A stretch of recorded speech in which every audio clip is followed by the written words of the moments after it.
O repórter Bruno Grubert esteve lá em Carpina, mas agora ele está ao vivo no Recife, que ele está acompanhando o julgamento das 3 pessoas que ficaram conhecidas como canibais de Garanhuns. Esse julgamento que começou hoje pela manhã, lá no Fórum do Recife, na Ilha Joana Bezerra.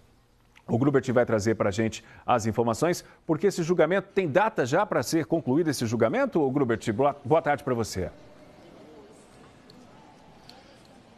Oi, Márcio, boa tarde para você, para todo mundo que está com a gente no NE1. A previsão do Tribunal de Justiça é terminar esse julgamento ainda hoje. Mas ele ainda está no começo, ele atrasou um pouco para ser iniciado aqui no Fórum de Joana Bezerra. E aí a gente acompanha essa movimentação aqui para saber se realmente essa previsão vai ser cumprida e se a sentença dos canibais de Garanhuns vai sair hoje. Hoje eles estão sendo acusados por 2 crimes. O assassinato de Gisele Helena da Silva e Alexandra da Silva Falcão, crimes que ocorreram em fevereiro e março de 2012. A gente tem imagens dos réus chegando aqui ao Fórum Joana Bezerra: Jorge Beltrão Negromonte Ferreira, Isabel Cristina Pires da Silveira e Bruna Cristina Oliveira da Silva chegaram aqui por volta das 9h30 da manhã. 20 minutos depois, a sessão do Tribunal do Júri foi aberta com a escolha dos jurados. São 7 jurados, 5 homens e 2 mulheres. O juiz Ernesto Bezerra Cavalcante é quem está presidindo essa sessão do Tribunal do Júri, que começou com um depoimento interrogatório do primeiro réu, que é Jorge Beltrão Negromonte Ferreira. O Ministério Público diz que Jorge foi o mentor desses crimes, foi quem levou as outras 2 mulheres a cometerem os crimes, que foram os assassinatos, também a ocultação do cadáver, porque, de acordo com a denúncia, eles escondiam os cadáveres no quintal da casa, enterraram lá. E como todo mundo sabe, esse caso chamou bastante atenção, porque eles, de acordo com a denúncia do Ministério Público e as investigações da polícia, comiam a carne das vítimas e chegaram a fazer salgados com a carne das vítimas para vender. Por isso, então, ficaram conhecidos como os canibais de Garanhuns. A gente vai relembrar um pouco esse caso, os 2 crimes que aconteceram em Garanhuns, pelos quais eles estão respondendo hoje aqui no júri. O caso teve repercussão internacional. Os 3 acusados ficaram conhecidos como o trio de canibais, por matar as vítimas e fazer salgados com a carne humana. Uma das vítimas foi Gisele Helena da Silva, de 31 anos, assassinada no dia 25 de fevereiro de 2012. A mulher foi morta a facadas e depois teve o corpo esquartejado. O trio também é acusado pelo Ministério Público de ter assassinado Alexandra da Silva Falcão, de 20 anos, no dia 12 de março de 2012. Ela também foi morta a facadas e teve o corpo esquartejado. As investigações descobriram ainda que a primeira vítima de Jorge Beltrão Negromonte da Silveira, Isabel Cristina Pires da Silveira e Bruna Cristina Oliveira da Silva, foi a estudante Jéssica Camila da Silva Pereira, assassinada em 2008, quando tinha 17 anos. Na época, a adolescente tinha uma filha de 1 ano. A criança passou então a ser criada pelo trio. Os 3 foram condenados por esse crime, o assassinato que ocorreu em Olinda, foram condenados em 2014 e agora voltam para o banco dos réus para serem julgados por esses 2 crimes, 2 assassinatos que foram cometidos em Garanhuns. E a mecânica do júri vai ser a seguinte: depois de o juiz, o promotor e os advogados de defesa ouvirem os depoimentos dos réus, os 3, por enquanto, Jorge Beltrão ainda que está falando, em seguida vai haver o debate entre acusação e defesa. Eles têm 2h30 cada um.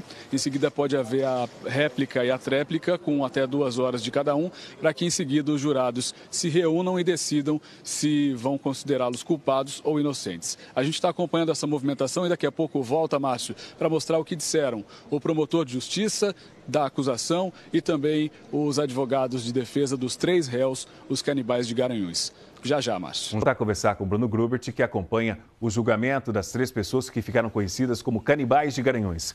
Grubert, como é que está a movimentação por aí? Márcio, muito cheio o plenário da primeira vara do Tribunal do Júri aqui no Recife, muitos estudantes de direito, pessoas que acompanharam esse caso. A gente só não encontrou parentes das vítimas acompanhando o julgamento, pessoal que é lá de Garanhuns. Bom, e além disso, o julgamento já começou, fez uma pequena pausa de menos de 10 minutos para que os jurados pudessem se levantar um pouco, tomar água e ir ao banheiro, mas a primeira pessoa que está prestando depoimento, o primeiro réu, é o Jorge Beltrão Negromonte Ferreira. Ele já fala por mais mais de 1h30, isso contando essa pausa, e está respondendo agora as perguntas dos advogados de defesa das outras duas réis, Isabel Cristina Pires da Silveira e Bruna Cristina Oliveira da Silva. Mais cedo, antes de o júri começar, eu conversei com o promotor de justiça que está acompanhando o caso, o doutor André Rabelo, e também com os advogados de Bruna, de Jorge e de Isabel, os 3 réus. Vamos ver primeiro o que o promotor disse sobre a acusação, já que ele disse para mim, para a gente, para toda a imprensa que está aqui, que não tem dúvidas de que os 3 foram as pessoas que cometeram esses crimes, que o inquérito da polícia traz essas informações e isso não pode ser questionado, isso segundo o promotor. E em seguida, o que vão alegar então os advogados de defesa dos 3 réus. Vamos ver. A certeza da promotoria é que a prova é mais do que suficiente. Não se discute a autoria do crime nem a materialidade. Eu vou ouvir o que é que a defesa tem a dizer, naturalmente. Durante a exposição e os interrogatórios nós iremos ver. Mas a promotoria está com a certeza absoluta de que a justiça vai ser feita com a condenação dos acusados. Com relação à defesa da Bruna, será coação moral irresistível, tá? Que afasta a culpabilidade dela, que é a coato, e atinge exclusivamente o coautor, que é o Jorge. A gente aí vai aguardar e vai deixar para se pronunciar em relação à tese defensiva no momento oportuno, que será no plenário. A nossa preocupação hoje aqui, a defesa do Jorge, se reduz a uma única coisa, a um pedido ao corpo de jurado. Jorge é um homem doente, não é apto a viver mais em sociedade. Então a nossa tese e o nosso pedido ao corpo de jurado será a medida de segurança para que ele fique internado no HCTP. E lá, com certeza, nenhum psiquiatra vai conceder a ele um laudo pericial dizendo que ele está apto a viver em sociedade, porque a esquizofrenia paranoide não tem cura. Bom, Jorge ainda está prestando depoimento, respondendo às perguntas, e ele tenta defender essa tese da defesa de que ele tem problemas mentais, sofre de uma doença chamada esquizofrenia, que o teria feito ouvir vozes e então o que poderia tê-lo levado a praticar os crimes. E ele também está tentando convencer os jurados e o juiz que, na verdade, ele foi levado a cometer os crimes por Bruna. Bruna a teria convencido. O que é uma tese bem diferente do que diz o Ministério Público, que diz que Jorge Beltrão foi a pessoa que encabeçou esses crimes. Foi ideia dele. Ele levou as duas a cometerem os crimes também, isso segundo a tese do Ministério Público.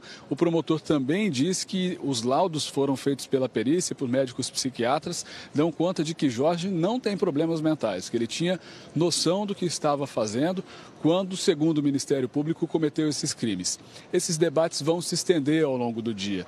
O depoimento de Jorge é só o primeiro, depois ainda vão ser ouvidas as duas réis que vão responder as perguntas, em seguida tem os debates de acusação e defesa, só depois disso é que os jurados vão se reunir para decidir se os 3 canibais de Garanhuns são culpados ou inocentes. Não tem previsão, Márcio. A gente não consegue dizer se esse julgamento vai terminar hoje, apesar de ser essa a previsão do Tribunal de Justiça. Márcio, voltamos ao estúdio com você. Grubert trazendo para a gente as informações ao vivo.